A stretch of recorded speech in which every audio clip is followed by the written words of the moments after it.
کہنے لگے کہ یہ ٹیلی فون 10 سال سے لگا ہوا ہے اور 10 سال میں ایک بار بھی لاہور کا نمبر نہیں ملا۔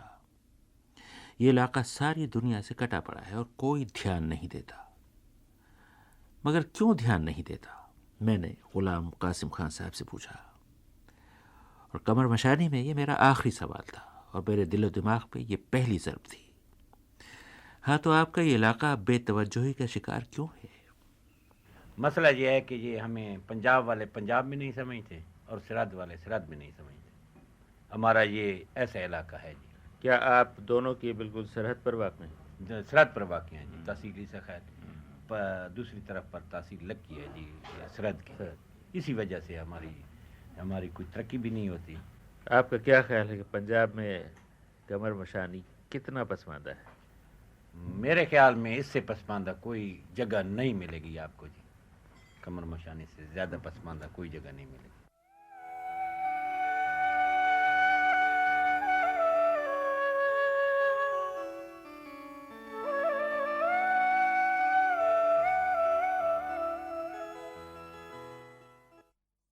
Part 30.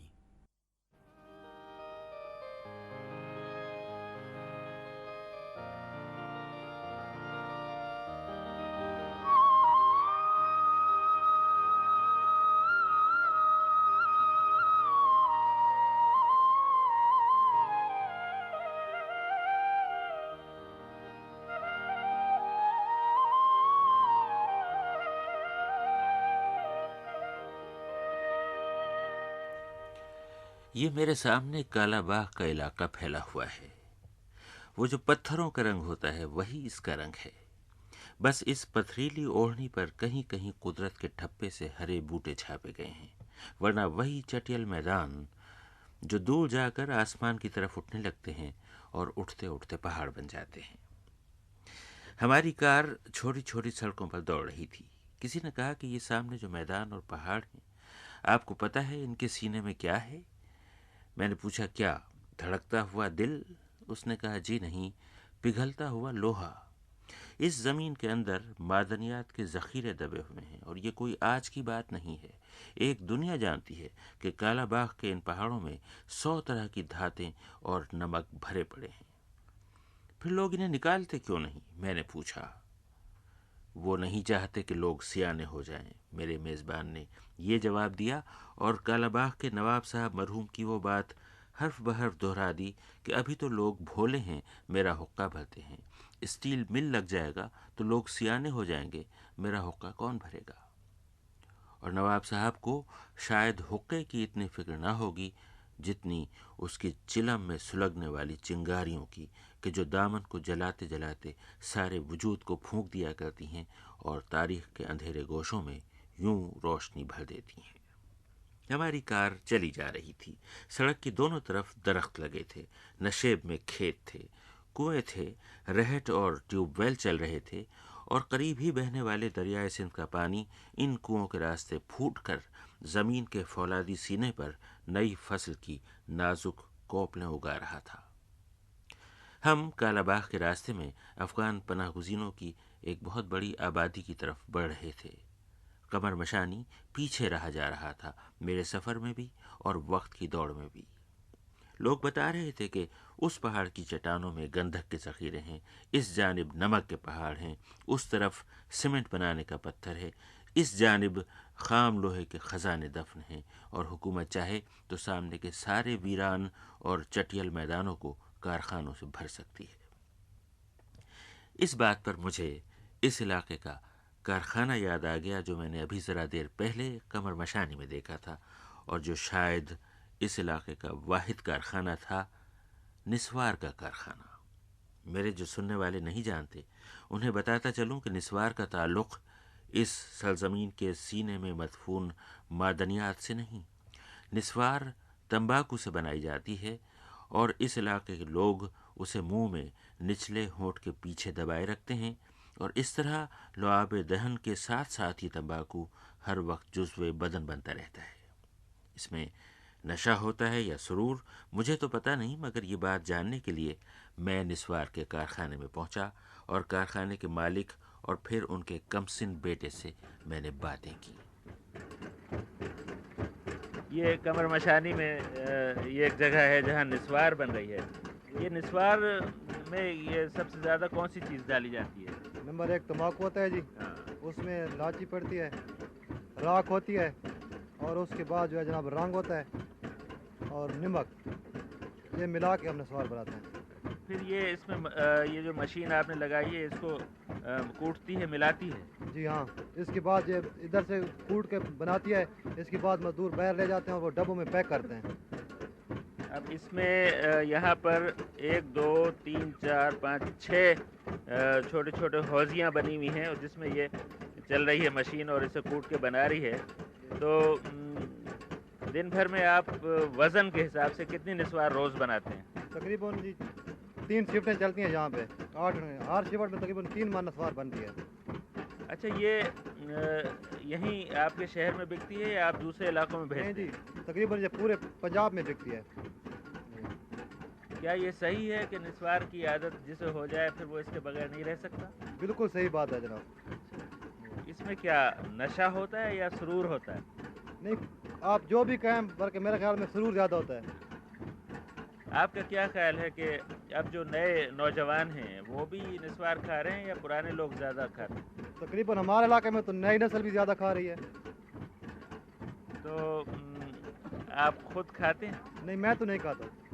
کیوں؟ بس شروع سے عادت بھی نہیں ہے. بیٹے تم کتنے عمر کے ہو؟ کتنے بڑے ہو تم؟ 12. تم نسوار کھاتے ہو؟ نہیں، کیوں؟ پڑھتا ہوں. جب پڑھائی پوری کر لو گے اس کے بعد کھاؤ گے؟ ہاں کھاؤ گے. اچھا اچھا. یہ تو ہوا کمر مشانی کا نسوار کا کارخانہ، جہاں ہر روز 9 من نسوار بنتی ہے، اور سوچتا ہوں کہ کاش یہ منشیات ختم ہو جائیں، نہ 9 من نسوار ہوگی، نہ نشے کی رادھا ناچے گی. ہماری کار ذرا بلندی پر چڑھی تو اچانک دوسری طرف کی وادی کھلی. پہاڑوں کے دامن میں پتھریلے نشیب و فراز میں ایک بہت بڑی آبادی نظر آئی. یہاں سے وہاں تک جھونپڑیاں ہی جھونپڑیاں، تلے اوپر کچے مکان، آگے پیچھے نیم پختہ دیواریں، ادھر ادھر دھرے چھپر، بے شمار دریچے، روشن دان اور دھوارے. یہ افغان پناہ گزینوں کا کیمپ تھا، کیمپ نمبر 6، کوٹ چاننا والا. ذرا ہی دیر بعد ہم کیمپ میں داخل ہو گئے. سڑک کے راستے کیمپ میں پہنچے تو یوں لگا کہ خواب کے راستے افغانستان میں پہنچ گئے ہیں. ہر طرف وہی افغان صورتیں، افغان بولی، افغان رسم و رواج، افغان سلوک اور افغان طرز عمل. ہم بڑے بازار میں چلنے لگے. اتنا مجمع کہ کھوے سے کھوا چھلنے لگا. ہر طرف آسمان کے نیچے کھلی دکانوں میں گوشت فروخت ہو رہا تھا، مہنگی رانوں سے لے کر سستے سریپائے تک. لوگ پھل بیچ رہے تھے، ٹماٹر بیچ رہے تھے، چپلیں اور کوٹ بیچ رہے تھے، اور جنرل ضیاء الحق کی تصویریں بیچ رہے تھے جن پر لکھا تھا غازی، مرد مومن، فاتح افغانستان، جنرل ضیاء الحق. تنگ بازار میں اب چلنا دوبھر تھا، کیونکہ بعض سودے والے دکانوں کے آگے اپنی دکانیں لگائے بیٹھے تھے اور فٹ پاتھ پر دانتوں کا منجن یا آنکھوں کا سرما نہیں بلکہ جدید ولایتی دوائیں بیچ رہے تھے. ایسپرین سے لے کر اینٹی بایوٹک تک ہر قسم کی ٹکیوں کے لمبے لمبے ہرے پیلے فیتے الگنی پر ٹنگے ہوئے تھے، اور راہ چلتے لوگ انہیں یوں خرید رہے تھے جیسے کوئی پٹھان ذرا ٹھہر کر نسوار کی ڈبیا خریدے اور اس ڈبیا کے اوپر لگے ہوئے آئینے میں اپنی صورت دیکھے، اپنے سر کی ٹوپی کو ذرا سا اور ترچھا کرے اور بانکپن سے آگے بڑھ جائے.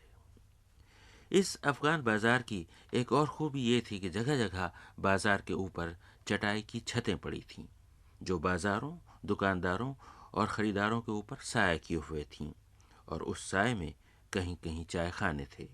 سامنے چولہوں پر چائے اور دودھ کی پتیلیاں چڑھی تھیں. نئے دور کے افغانوں کے لیے سامنے میزیں، کرسیاں اور بینچیں پڑی تھیں، اور پرانی روایت کے ستائے ہوئے بڑے بوڑھوں کے لیے اندر بڑے بڑے کمرے تھے جن میں دریاں اور قالین بچھے تھے، گاؤ تکیے رکھے تھے، دیواروں پر تصویریں سجی تھیں، غازی، مرد مومن، فاتح افغانستان، جنرل ضیاء الحق کی تصویریں. ہم بھی ایک چائے خانے کے ویسے ہی اندرونی کمرے میں جا کر قالینوں پر دراز ہو گئے اور چائے کا آرڈر لینے والے بیرے سے پوچھا کہ یہاں کوئی ہے جو اردو بول سکتا ہو۔ ہمارا یہ کہنا تھا کہ بیرے نے چائے بنانے والے سے، چائے بنانے والے نے چائے خانے کے مالک سے، چائے خانے کے مالک نے سامنے والے دکاندار سے، اور سامنے والے دکاندار نے اندر کہیں بیٹھے ہوئے کسی شخص سے پشتو میں کہا کہ کوئی اردو بولنے والا ہے۔ سارے بازار میں بیک وقت کتنی ہی آوازیں بلند ہوئیں، کوئی اردو بولنے والا ہے، اور چند لمحے گزرے تھے کہ کہیں سے کوئی اردو بولنے والا برآمد کر لیا گیا۔ وہ تن و مند جوان آیا اور مہمان نوازی کے سارے تقاضے پورے کرتے ہوئے پہلے ہر ایک کو سلام کیا، پھر ہر ایک سے ہاتھ ملایا، ہر ایک کے گلے لگا، ہر ایک سے مزاج پوچھا، اور ہر ایک کے لیے چائے کا اثر نو آرڈر دیا، اور پھر کہا اب فرمائیے۔ میں نے پوچھا آپ کا کیا نام ہے؟ میرا نام صاحب نور اللہ ہے اور خروٹی قبیلے سے ہم تعلق رکھتا ہے، اور تقریباً 3.5 یا 4 سال سے ہم اس کیمپ میں مہاجر ہیں۔ کتنی آبادی ہے یہاں افغان مہاجرین کی؟ یہاں لگ بھگ افغانوں کا 34,000 کا لگ بھگ ہوگا جی۔ اس میں 18 کیمپ ہے، اور ہر کیمپ میں تقریباً 2400-2500 ہے پرچے ہیں، راشن پاسے ہیں جی جی۔ یہ بتائیے کہ ان کیمپوں کی جو آبادی ہے جی وہ ان کیمپوں ہی میں رہتی ہے یا باہر دوسرے شہروں میں جا کے بھی لوگ کام کرتے ہیں؟ ادھر مطلب ایسا ہے جس کا ادھر راشن میں کام چلتا ہے تو وہ اپنا ادھر کیمپ میں رہتا ہے، اور جس کو مطلب ہے کہ راشن میں کام نہیں چلتا ہے تو 10 روپے 20 روپے کے لیے باہر مزدوری کرنے کے لیے چلے جاتے ہیں۔ اس کی اجازت ہے آپ کو؟ جی جی اجازت ہے۔ اچھا، جی یہ بتائیے کہ جو پاکستان کی حکومت یا دوسری حکومتیں آپ کو امداد اور سہولتیں دے رہی ہیں وہ کافی ہیں یا یہاں کے لوگوں کو کچھ شکایتیں بھی ہیں؟ مطلب شکایت یہ ہے کہ پہلے جو ہم لوگوں کو مکمل طور پر راشن مل جاتا تھا، ہم لوگوں کو باہر مزدوری کرنے کا کوئی ضرورت نہیں پڑتا تھا، اور ابھی جو ہے ہم لوگوں کو ضرورت اس چیز کا پڑتا ہے کہ پہلے جو ہے گھی بھی دیتا تھا، تیل بھی دیتا تھا، دودھ بھی دیتا تھا، اور گندم بھی دیتا تھا۔ آج کل اس سارے میں جو ہے کمی ہو کر کے صرف گندم رہ گیا ہے، ہم لوگوں کو ابھی خالی گندم ملتا ہے۔ تو باقی چیزیں آپ کیسے لیتے ہیں، کہاں سے حاصل کرتے ہیں؟ بس مزدوری کر کے یہ کر دیتا ہے۔ آپ جو یہاں نوجوان ہیں جو جنگ کر سکتے ہیں وہ کیا محاذ پہ جاتے ہیں؟ جی جی بالکل جاتے ہیں، ہر کوئی اپنا اپنا نمبر پر جاتا ہے، ہر 6 مہینے پر، ہر 4 مہینے پر۔ ادھر جیسا ہم نے پہلے آپ کو بتایا، ہم لوگوں کو 3 مہینے کے لیے اجازت ملتا ہے، 3 مہینے کے علاوہ ہم لوگ کو کوئی اجازت نہیں دیتا ہے۔ اگر 3 مہینے پر ہم لوگ نہ جائے تو پھر ہم لوگوں کو ادھر جو راشن پاس ہے اس کو کینسل کر دیتا ہے۔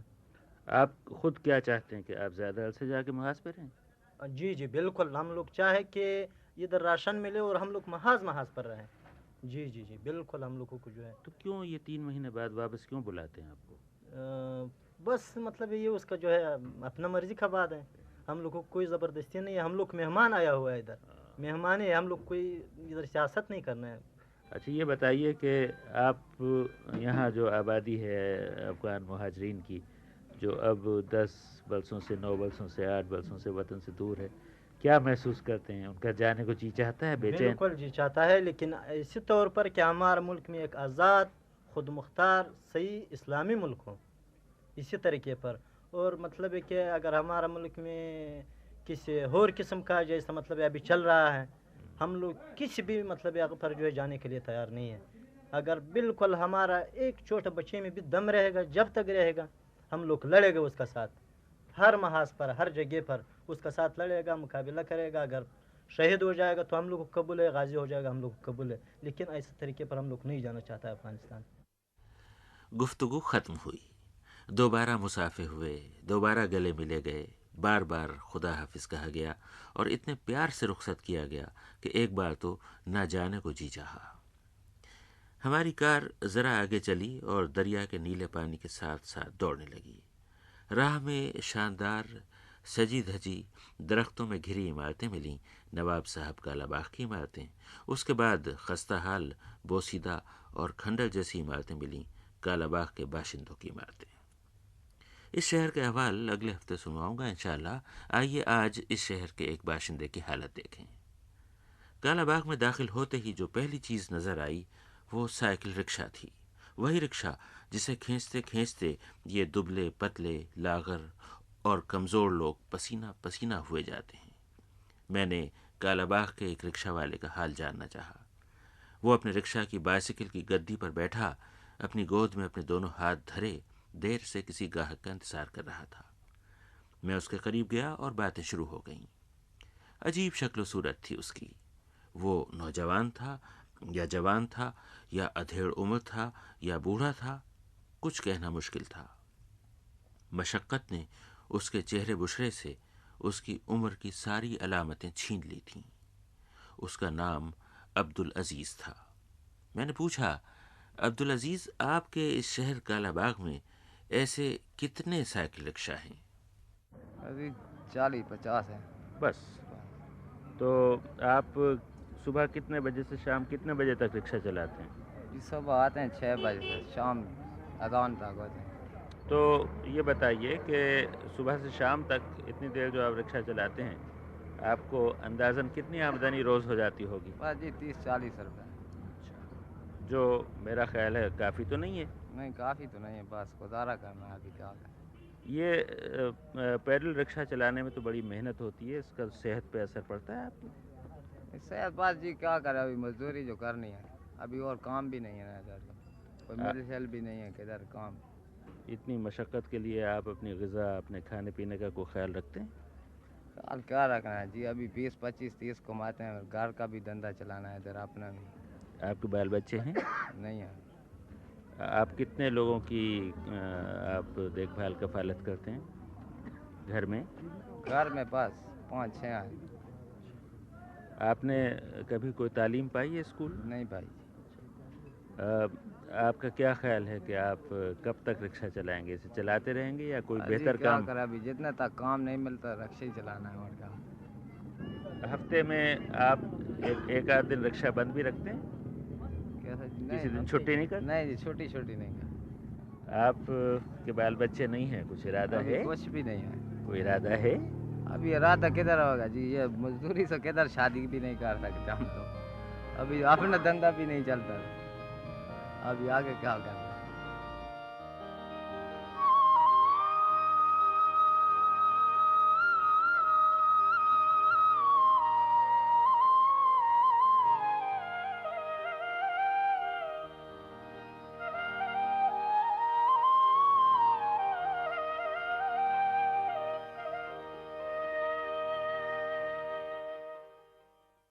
پارٹ 31۔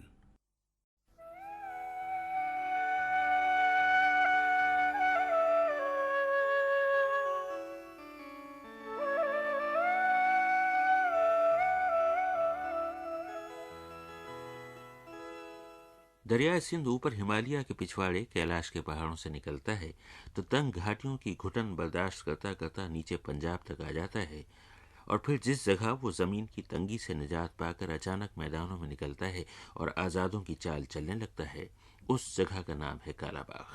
کیسی عجیب جگہ ہے جہاں دریا آزاد اور جہاں لوگ غلام ہیں۔ وہ جو سارا پنجاب کبھی جاگیردارانہ نظام تلے کچلا ہوا تھا، وہ سارا پنجاب تو کبھی کا آزاد ہو کر ترقی کی کھلی فضاؤں میں جست لگاتا چلا جا رہا ہے، مگر اس کا یہ گوشہ کہ جسے کالا باغ کہتے ہیں، آج تک جاگیرداری کے بوجھ تلے کچلا ہوا ہے۔ یہ بڑا قدیم، بڑا تاریخی شہر ہے۔ دور سے دیکھیں تو دریا کے کنارے بلند ہونے والے نمک کے پہاڑوں پر یوں آباد ہے جیسے اس کے گھروں دے آگے پیچھے نہیں، اوپر تلے بنائے گئے ہوں۔ میں کالا باغ میں داخل ہوا۔ ایک سڑک شہر کے بیچوں بیچ چلی جاتی ہے، دونوں طرف دکانیں اور مکان ہیں۔ داہنی طرف نیچے دریا ہے، بائیں طرف اوپر تک مکان بنے ہیں۔ داہنی طرف کی گلیاں نیچے اترتی چلی جاتی ہیں، بائیں ہاتھ کی تنگ گلیاں اوپر کو چلی جاتی ہیں، مگر گندی نالیاں جتنی بھی ہیں سب کا رخ نیچے کی طرف ہے، دریا کی طرف۔ ساری عمارتیں پرانی ہیں، انگریزوں، ہندوؤں اور سکھوں کے زمانے کی۔ کچھ پر بڑی اچھی کھدائی ہے، لکڑی کے دروازوں پر بڑے نقش و نگار بنے ہوئے ہیں۔ دریا کی سمت کھلتی ہوئی کھڑکیوں سے نظارہ بھی آنکھوں کے راستے روح میں ٹھنڈک اتارتا ہوگا، مگر یہ عمارتیں کن لوگوں کی ہیں اور ان مکانوں اور دکانوں کے مالک کون ہیں؟ میں وہ منظر کبھی نہیں بھول سکتا جب سڑک پر میرے ساتھ ساتھ چلتے ہوئے راہگیر موٹے موٹے آنسوؤں سے رو رہے تھے، سر یہ عمارت میری تھی، انہوں نے چھین لی، سر یہ جنرل اسٹور میرا تھا، انہوں نے ضبط کر لیا، اور یہ نوحہ اس بول پر ختم ہوا کہ سر، اس مکان میں میرا اکلوتا بیٹا رہتا تھا، انہوں نے اسے قتل کر دیا۔ زمینیں شاداب ہوتی ہیں، بستیاں آباد ہوتی ہیں، لیکن آبادیاں مظلوم بھی ہو سکتی ہیں، یہ بھید مجھ پر کالا باغ میں کھلا۔ خلق خدا نے اس دن مجھ سے جو کچھ کہا غائبانہ نہیں، مردانہ وار کہا۔ وہ آپ ابھی تھوڑی دیر بعد سنیں گے۔ پہلے آئیے کشتی کے راستے کالا باغ کی جانب بڑھیں اور اس شہر کے اس ملاح سے باتیں کریں جس کی باتوں کی آڑ سے کیسا مایوس اور کیسا اداس ذہن جھانک رہا ہے۔ کشتی لہروں پر ڈول رہی تھی، پانی پر پتوار کے تھپیڑے پڑ رہے تھے۔ میرے ملاح کی زندگی اسی کشتی سے وابستہ تھی۔ اس کا نام حیات محمد تھا۔ میں نے اس سے پوچھا کہ حیات محمد، آپ یہ کشتی کب سے چلا رہے ہیں؟ جی عمر بھر تو کسی چلے اور کوئی کام کو نہیں۔ کیا آپ کے بڑے بھی یہی کام کرتے تھے؟ یہ کام کرنا جناب، یہ کام کرنا۔ کب آپ صبح کتنے بجے کشتی چلانا شروع کرتے ہیں؟ 8 بجے جناب، اور شام کتنے بجے تک چلاتے ہیں؟ 6 بجے تک چلاتے رہیے۔ جی۔ اچھا، تو کون لوگ آپ کی کشتی میں زیادہ بیٹھتے ہیں؟ جناب یہ نا آپ ہے نا باو ہے نا، کوئی قسمت ہوئے تو نصیب نال گلے مقدر۔ آپ صبح سے شام تک کتنے پیسے کما لیتے ہوں گے اس کام میں؟ جناب کسی وقت 20 بان جانا ہے، کسی وقت 100 بان وینا ہے، کسی وقت 50 بان وینا ہے۔ خرچہ یہ تیار تھی نا۔ آپ کے بچے بھی ہیں؟ بچے بھی ہیں۔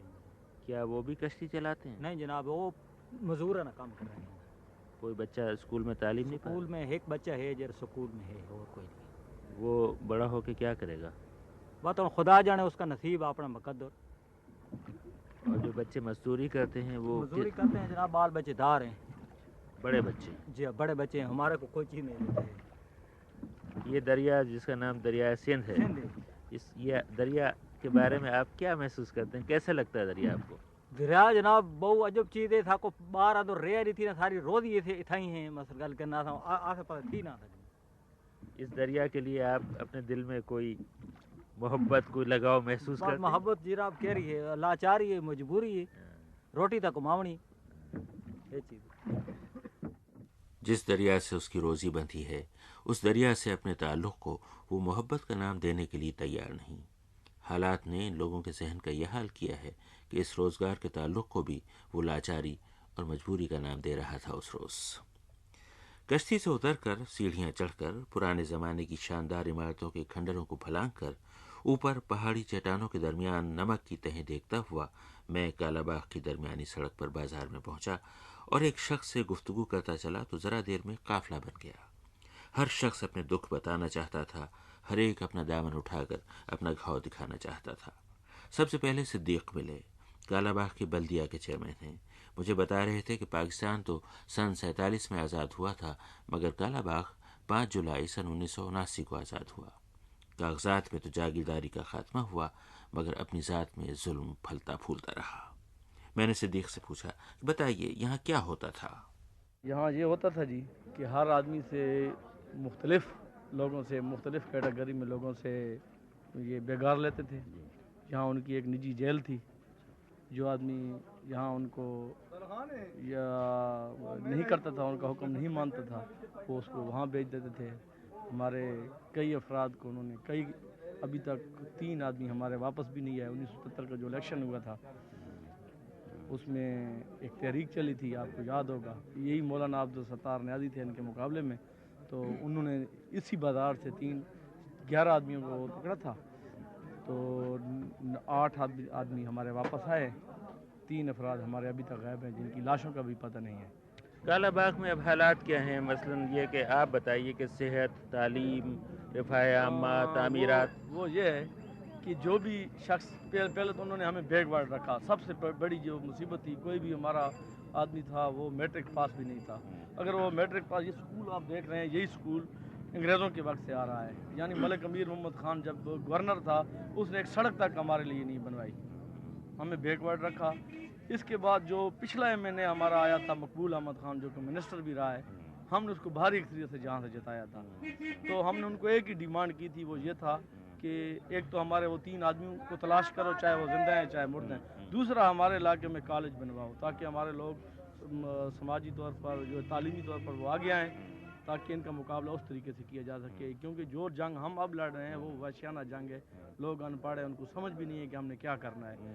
جب وہ تعلیم یافتہ ہو جائیں گے تو ہمیں امید ہے کہ وہ اپنی ٹیکنیکل جنگ پھر وہ شروع ہو جائے گی۔ تو ان لوگوں نے ہمیں جو 1985 میں جو ہمارا MNA الیکٹ ہوا تھا، اس نے اس مسئلے پر بھی کوئی توجہ نہیں دی۔ تو اب جب وہ ہمارے سامنے آیا تو ہم نے اس کو کہا ہے کہ بھائی آپ نے ہمارے لیے کچھ نہیں کیا تھا، لہذا ہم آپ کا ووٹ نہیں دیں گے۔ ہم نے مولانا عبدالستار خان نیازی کو جتوایا اور اس کے سامنے صرف ایک ہی ڈیمانڈ رکھی ہے کہ ہمارے علاقے کو آپ تعلیمی میدان میں آگے لائیں۔ یہ ضلع کا سب سے دوسرا بڑا شہر ہے کالا باغ، تاریخی، بہت بڑا تاریخی شہر، ویسے بھی آبادی کے لحاظ سے، کاروبار کے لحاظ سے یہ دوسرا بڑا شہر ہے۔ مگر تعلیم کے معاملے میں پسماندہ ہے بہت زیادہ پسند۔ بیٹے آپ اسکول جاتے ہیں تعلیم پانے؟ جی ہاں، کس کلاس میں پڑھتے ہیں؟ 7th۔ بیٹے آپ اسکول جاتے ہیں؟ نہیں جاتے؟ نہیں جاتے، جائیں گے؟ بیٹے آپ اسکول میں پڑھتے ہیں؟ جی ہاں، کس کلاس میں؟ 3ری میں۔ آپ نے تعلیم پائی؟ نہیں سر، میں نے میٹرک کے بعد یہاں کالج ہی نہیں تھے، اس لیے میں پڑھ نہیں سکتا۔ آپ نے تعلیم پائی؟ نہیں بالکل نہیں۔ بالکل۔ آپ نے تعلیم پائی؟ نہیں جی، آپ نے اسکول یا کالج میں تعلیم پائی؟ نہیں جی، آپ کیا کہہ رہے ہیں؟ میں لوہار کا کام کرتا ہوں، میں ایک جماعت بھی نہیں پڑھا۔ اب آپ کا کیا خیال ہے کہ الیکشن میں جو اب امیدوار چنا گیا ہے اس سے اس شہر کے مسئلے کچھ حل ہو جائیں گے؟ بالکل امید تو ہے جی، حل ہو جائیں گے۔ اگر اس امیدوار نے بھی آپ کو مایوس کیا تو اگلے الیکشن میں آپ لوگ کیا کریں گے؟ دوسرا چنیں گے جی، ہم ان کو تو ووٹ نہیں دیں گے نا۔ جی بالکل، دوسرا پھر چنیں گے۔ یہ گفتگو میں نے کالا باغ کی سڑکوں پر دسمبر 1988 میں ریکارڈ کی تھی۔ اتنا عرصہ گزرنے کے بعد اب میں نے پچھلے دنوں کالا باغ ٹیلی فون کیا اور ایک سرکردہ اور سرگرم شہری قاضی امیر عبداللہ صاحب سے پوچھا کہ اب مجھے بتائیے کہ علاقے کے عوام کے نمائندے نے اس دوران اس علاقے کے لیے کیا کیا۔ جی، مولانا عبدالستار خان نیازی کو ہمارے کالا باغ کے عوام نے اور ہم سب نے متفقہ طور پر نمائندگی کا حق دیا تھا اور انہیں 100% ووٹ دیے تھے کالا باغ سے اور بہت ہی مات کی طرف سے۔ مگر افسوس ہے کہ نہ تو وہ اغوا شدگان کے مسئلہ میں ہماری امداد کر سکیں، نہ ہی وہ ہمارے تعلیمی مسائل کو ٹچ کر سکیں اور نہ ہی یہاں روزگار کا مسئلہ حل کر سکیں، بلکہ ایون بنی افغان پر بے پناہ مظالم ہو رہے ہیں، غریب لوگوں پر، مزاروں پر اور ان لوگوں پر بے پناہ تشدد ہو رہا ہے، جھوٹے مقدمات سینکڑوں کی تعداد میں درج ہو رہے ہیں، لیکن مولانا نیازی صاحب نے ٹس سے مس نہیں کیا۔ یہ تھے کالا باغ کے قاضی امیر عبداللہ۔ آئیے آگے چلیں کالا باغ کے باشندوں کے ساتھ ساتھ۔ قومی انتخابات ہو چکے تھے، جیسا کہ آپ نے بھی سنا، ملک میں جمہوریت قائم ہوئے چند روز گزر چکے تھے۔ ہم بازار میں چلے جا رہے تھے۔ چلتے چلتے میں نے ایک شخص سے پوچھا، اب آپ کا کیا خیال ہے، کالا باغ کے حالات ٹھیک ہو جائیں گے؟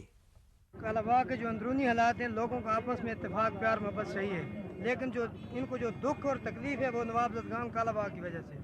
یہ پیدائشی طور پہ ہمارے لوگوں کے ساتھ ہمارے وجود کو یہ تسلیم نہیں کرتے۔ مختصر بات۔ انہوں نے کہا مختصر بات ہے، مگر مجھے پتہ ہے بڑا طویل قصہ ہے۔ ہم بازار میں چلے جا رہے تھے۔ پھر میں نے ایک اور شخص سے پوچھا کہ ماشاءاللہ اور آمریت کا خاتمہ ہوا، اب کالا باغ کے حالات کیسے ہیں؟ آپ مطمئن ہیں یا اب بھی کوئی شکایت ہے؟ بہت زبردست شکایت ہے۔ کیا؟ اگر آپ مہربانی کر سکیں تو ان جو یہ نوزادگان ہیں نا، ان کو کسی نہ کسی طریقے سے کوئی حکومت ان کو ابھی تک نہیں روک سکی۔ ابھی تک انہوں نے یہ حالیہ الیکشن سے پہلے کی بات ہے کہ انہوں نے بنی افغان پر قتل عام کیا اور اس کے بعد پولیس اور فوج کا یا وہاں پہ جمگٹا اکٹھا کر دیا، ان بیچاروں نے اپنا ایریا چھوڑ دیا ہے۔ اب ہزاروں آدمی بیکار ہو گئے، بیکار ہو گئے اور ابھی تک وہی ہیں۔ یہ سن 77 کے الیکشن میں ہمارے 11 آدمی اغوا تھے، جس میں سے 8 انہوں نے قیمت دے کے واپس کیے، 3 ابھی تک لاپتہ ہیں۔ FIR درج ہیں۔ میرا وارث لڑکا تھا، وہ قتل اور 79 میں ہو گیا، ان کے خلاف FIR درج ہے، ان کی حکومت پوچھتی بھی نہیں۔ خدا رائے بے نظیر بیٹھے، ہمیں تو خوشی ہوگی کہ غریبوں کو انصاف ملے، ہم ان سے امید کرتے ہیں کہ ہمارا انصاف ضرور ہوگا۔ یہ گفتگو میں نے دسمبر سن 88 میں ریکارڈ کی تھی۔ اب میں نے بلدیہ کالا باغ کے چیئرمین صدیق سے ٹیلی فون پر رابطہ قائم کیا اور پوچھا کہ سن 77 میں شہر کی سڑک سے جو 11 افراد اٹھائے گئے تھے، جن میں سے 8 کسی نہ کسی طرح لوٹ آئے تھے اور 3 بدستور لاپتہ تھے، اس دوران ان کا کیا حشر ہوا؟ اب مجھے بتائیے کہ ان 3 کی کیا خبر ہے؟ ان 3 کی یہ خبر ہے جی، جو ہمیں جو اطلاعات موصول ہوئی ہیں وہ یہ ہے کہ ان لوگوں نے ان کو زندہ جلا دیا ہے، کیونکہ